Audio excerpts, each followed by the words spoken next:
Chapter 8. The summer came on at the pace of a snail that year.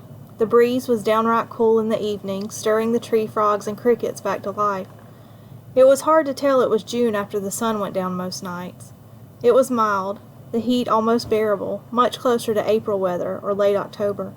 I preferred it that way, but we all knew it wouldn't last, and we were right. By July it was scorching, hot enough to fry an egg on the pavement. Thomas held my hand now without asking when we walked alone in the fields. I enjoyed our walks more than I'd ever enjoyed anything in my life. We always escaped together when the sun was low in the sky, barely peeking from behind hues of pink and violet. During the day, it was a typical summer. I laid out with Katie in the backyard and chased Rusty and Katie's brothers with water guns when it got too hot. Katie and I rode the horses down to the river and waded in the near frigid water. The boys skipped rocks and tried to build dams. Everything was the same in so many ways, but completely different in others. It was different because Thomas was there, jumping off the rocks while we swam, working on the Johnson's tractor while Katie and I laid out, and helping Daddy build the new horse pen in front of our house.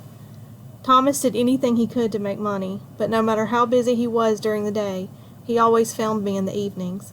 That was the biggest difference of all. I always knew he was around when I felt the familiar tug on my hair. I'd taken to wearing it up most days for that sole purpose, though it was convenient in the heat, too. Katie didn't even make a face anymore when I left with Thomas. She was too busy with her own secrets of whatever she was up to with Rusty down by the river after dark. I didn't ask, and she didn't tell. No, most of my talking was done with Thomas now, filling him in on the kids we'd be going to school with in the fall, and the layout of the high school. I'd been to several basketball games there with Katie, scouting for boys, so I knew the lay of the land pretty well. Still, my favorite days were the days he talked, telling me about the places he'd been and the people he'd met. One time he'd actually lived next to an alligator farm in Florida. The house had been within walking distance to the beach. I couldn't imagine being able to lay out by the ocean every day. I'd only seen it a few times. Unfortunately, the couple he'd been staying with had their own kid, and shipped him off to cooler climates. I'd never met anyone with so many stories. I wondered sometimes if they were all true. He had so much fun telling them that I didn't dare question him. My favorite was the time he'd been cleaning out a lady's gutters and had gotten his pants caught on a nail, ripping them clean off. Of course, the lady called the cops, thinking he was some kind of pervert, without waiting for an explanation. They'd taken him in for indecent exposure. The police got everything cleared up, but the family he'd been staying with still ditched him. Katie and Rusty called Thomas my boyfriend. I'd never had a boyfriend before, so I wasn't entirely sure if they were right. It didn't seem like it, not like I thought it should be. We weren't like the people on television that couldn't keep their hands off each other. We were nothing like Katie and Rusty, who nearly brought up my lunch on a daily basis. I was still Breland, and he was just Thomas, the high school boy I looked forward to seeing more than anyone else in the whole wide world. I hadn't taken food over since the first time, but I'd overheard Rusty complaining about eating the last piece of jerky the day before. I would have probably taken some over regardless with all that Mama had cooked tonight. We had enough drumsticks to feed a small army. I didn't have to knock on the window. Thomas was on the back steps with greasy metal car parts spread out next to him. "Making a Frankenstein?" I kidded, expecting to startle him. He got me all the time. I didn't, of course. The screwdriver in his hand never faltered an inch. He just glanced up and smiled my favorite smile. "Mr. Johnson's going to give me 20 if I can get this motor working again." He wiped his greasy hands down the side of his jeans. "That's a motor?" I asked skeptically, moving one of the curved pieces with my toe. His smile grew, playfully nudging my foot away. "It will be if you don't wreck the parts." "What's in the basket?" He looked up thoughtful. "What basket?" Rusty said on his tiptoes, peering out the back screen door behind Thomas. Thomas shook his head without turning around. "Man, you're like a dog with that nose of yours. Did you smell it, or were you just eavesdropping?" "Just some drumsticks," I said, handing it to Rusty as he pushed the metal frame screen door against Thomas's back. "Thanks," Rusty said, chomping down on a leg. "Man, your mama sure can fry some chicken." "Hey, don't eat it all," Thomas called, but Rusty had already disappeared back inside the house. "We'll see," Rusty called back with a chuckle. Thomas was back into the motor, tweaking a screw here and there. "Thanks," he said, never taking his eyes from the job at hand. "Boy eats more than a garbage disposal." I loved watching him work, his eyes drawn in deep concentration and his hands moving with purpose. It had always fascinated me to watch Daddy take something broken and make it new again. Thomas had the same gift. "No problem," I said, my eyes inspecting the glitter in the asphalt. "I looked for you earlier," I hedged. It was the first day since we'd started our walks that he hadn't shown up. I'd sat at the edge of the field until the sky had turned dark, waiting. "Damn it," he said, blood trickling out of his thumb. "Sorry about that." He shook the blood into the grass. "I was tied up with Mr. Johnson. I looked for you, but you must have already gone inside." "That's okay," I said, wishing I hadn't brought it up. It wasn't like it was a date or anything. He ripped off the end of his white t-shirt and tied it around his thumb before grabbing the screwdriver and going back to work. He was clearly busy, and I didn't want to be a nuisance. I called goodbye to Rusty as he passed by the door with a drumstick hanging from his mouth. "I guess I'll see you tomorrow," I said, turning back to my house. "Can you get out later?" he asked when I started away. "Like after your parents go to sleep?" All I could hear was Katie's voice answering for me. "Sure she can." But I wasn't Katie. A million thoughts went through my mind in seconds. Bad things happened late at night. At least that's what I'd always heard. But this was Thomas. Then again, if Daddy woke up, he'd use Thomas's body as fertilizer. "I promised to have this motor ready by morning, and the Tyners won't let me bring it in the house. If you can't, it's not a big deal. Don't worry about it." "I'll get out," I said quickly, causing his hands to still and a smile to curve his full lips. "Where do you want to meet?" "Edge of the field," he said, a gleam in his emerald eyes. "Around midnight?" I nodded and hurried across the street, turning back to get one last glimpse of him before crossing. From the porch, I could only make out his silhouette. I went up to my room early, calling Katie to listen to her usual rant about whatever stupid thing Rusty had said or done. I still wouldn't listen to the mushy stuff, not that she'd offered any up. At 10:30, Daddy, already dressed in blue checked sleeping pants, stuck his head inside my bedroom door and told me it was time to get off the phone. I felt like he could read the deception on my face, even though I hadn't done anything yet. I waited until I heard my parents' door close before making my move. The house was quiet as I slipped down the stairs and out the back door. I'd faked going to sleep, but faking a shower only occurred to me now that my hair was soaking through my thin t-shirt. The field was fairly light thanks to a clear, star-sprinkled sky and bright crescent moon. I sat on the outer row of stalks, out of sight from my house, and waited. The warm night air smelled of rain, and my cotton shorts grew damp from the fallen dew and on the ground beneath me. The longer I waited, the more my imagination got the best of me. It was as if my hearing had improved exponentially since coming outside. Every twig snap and leaf rustle had me turning my head. A shingle on the back of Katie's barn started flapping, and a dog howled in the distance, putting me even more on edge. I held my wrist up to the moon. It was 12:30. I decided Thomas must still be tied up in that old motor. I ran as fast as my legs would carry me, my eyes closed tightly, straight through the corn, not stopping until the stalks stopped brushing my skin. Unlike my house, the Tyner's house was bright with light, like it was noon rather than midnight. I took one last look at my porch before slipping across the dark pavement. There was a lot of noise coming from their open door, so I stayed close to the side, hugging the corner behind the bushes.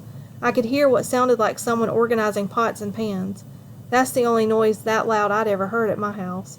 I peeked into the boys' room, but the beds were empty, so I crept around back, hoping to find Thomas on the steps.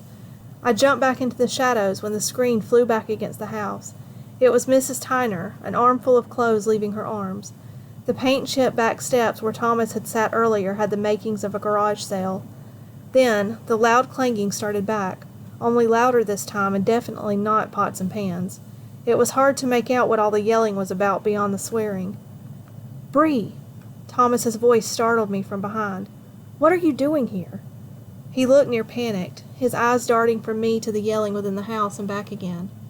"You never came," I said, my voice drowned out by breaking glass. "What's going on in there?" His face tighter than I'd ever seen it, his brows furrowed deeply. "Nothing for you to worry about. Go back home." "Why are they fighting?" I said, my ear soaking in words I usually only heard on the school bus. "Where's Rusty?" Thomas stepped to the side so I could see Rusty stooped down by the steps. He looked so small, bent into himself there in the darkness. "Why are y'all outside?" "Staying out of the line of fire," Rusty said, as if it should have been obvious. They fight sometimes when they've been out, Thomas said, cracking his knuckles. It's really no big deal. He barely had the words out of his mouth when something heavy hit the floor inside. "Oh, my word!" I heard Miss Johnson exclaim in a panicked voice. "I killed him!" The loud banging was overtaken by her wailing screams. Thomas raced up the front steps and threw open the screen. I started behind him, but Rusty grabbed my arm and yanked me back down next to him with a finger to his lips. We listened in a heavy silence until Thomas reappeared. "He's just knocked out, but she's already called the cops." The last part of his sentence had more significance to Rusty than to me. Swearing, he pounded his fist into the ground and started pacing the front yard. He seemed more upset about the cops than relieved Mr. Tyner wasn't dead. "She wants one of us to take the rap," Thomas told him. "Hell no," Rusty said. "I ain't about to go to jail." "They're both out of it," Thomas started, "and there's no telling what she's holding. They take her to jail. Guess where they take us?" "Then you do it," Rusty yelled, red-faced. "Would you shut up before you wake the neighbors?" Thomas said, taking a hurried look around as he grasped Rusty's shoulder. "If you'd give me 2 seconds, I was about to tell you that I'd do it." "Thomas, no," I said without thinking, causing both of them to turn to me. "You have a record." Thomas's mouth dropped at my words. "Oops." "That true?" Rusty asked. "I'm sorry, Thomas, but they'll take you to jail." He shot me a look that sealed my lips. "It'll be fine," he assured Rusty through troubled eyes. "As soon as Mr. Johnson comes to, he'll drop the charges. I'll probably be out before sunup." Thomas's voice shook with each word. Rusty wasn't convinced either, his eyes angry and wet. He argued, "No, I'll do it. I've never been in trouble before." Thomas looked just as scared as Rusty, his hands laced on top of his head, glancing anxiously at me before answering. "I'm already breaking my probation by not having a legitimate job. Judge said I'd do a year if I get brought back in." The first sounds of sirens stifled the multiple questions on my tongue.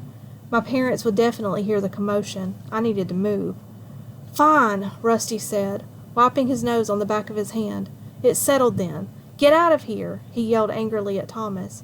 Thomas was torn. He clearly didn't want to leave Rusty. As the sirens grew closer, my knees started to shake. I grabbed Thomas's hand and pulled him from the shadows, darting across the empty street. We both turned to watch the blue lights reflect off the trees in the distance. "Where are you going?" I asked, now struggling to keep up with him. He moved in large strides that far outreached mine. "To the field," he said without stopping. "If I met the Tyners, the cops will run my record. Come with me." "I can't," I pulled away, staring into his frightened eyes. I wanted nothing more than to disappear with him, to hold him. "My parents! The sirens!" He nodded, bouncing anxiously on the balls of his feet as blue lights intruded on our field. "Thomas," I hissed as much brighter light swept by us. "Come with me." I reached for his hand. The sirens came to an abrupt halt in front of my house. "Now," I said urgently. "My parents will be waking up." He glanced from the field to my house, debating, so I grabbed his hand and jerked him toward the back steps. We crept quietly through the dark rooms and somehow made it up the creaking steps without waking the house. We watched the flashing red and blue lights bounce around my bedroom. It felt like centuries before Rusty appeared on the steps with his hands behind his back. Mrs. Johnson was visibly crying, hanging onto his arm as if the whole mess wasn't her fault. "They're putting him in the car," I whispered to Thomas, who was sunk down just inside my closet. He hadn't come out since Daddy had stuck his head in a little while ago. Thomas cursed under his breath. I silenced him, holding up one finger as Mr. Tyner appeared at the door with one of the cops. "They're letting Rusty out," I said, relieved, careful to stay to the side of the window. "Yep, they're taking the handcuffs off." Once the cuffs were off, Mrs. Tyner had her arms around Rusty. Thomas peered over my shoulder, breathing a sigh of relief. "All right," Daddy said from the hall, turning my doorknob just as Thomas dashed to the floor next to the bed. "The excitement's over." He yawned, stretching his arms behind his back. "Get to bed." I smiled through a yawn of my own and nodded. Daddy closed the door and I slid under the covers and tossed a pillow to the floor. Thomas grabbed it and sat on the bottom of my bed. "I should leave," he whispered anxiously when the floor squeaked in the hall. "Leave now? With my daddy awake? You'll be begging those cops to come back," I chuckled quietly. "Leave now? With my daddy awake? You'll be begging those cops to come back," I chuckled quietly. "If they come in," he said, tossing the pillow back to the floor. "It's the Green Mile for you," I said solemnly, unable to keep from grinning at the look of pure terror on his face. Was my daddy really worse than jail? He peered up at me, clearly not amused. "Kidding," I said. "They won't come in." He pulled the blanket from the bottom of my bed around him and stretched back on the pillow. "Thomas?" "Yeah?" I weighed the question on my tongue before asking. "What are you on probation for? I thought that woman dropped the indecency charges." He seemed just as reluctant to answer as I'd been to ask. "I was with some guys who stole a car," he sighed, his fingers laced beneath his head. "I didn't do it, but that didn't matter. I was charged just the same." That didn't sound so bad. I'd been letting my mind get away from me picturing much worse. "I'm not a coward." "What?" I peered over the edge of the bed to better see his face in the moonlight spilling in from the window. If I'd thought for 1 second Mr. Tyner wasn't going to drop the charges for Rusty, I would have taken the rap.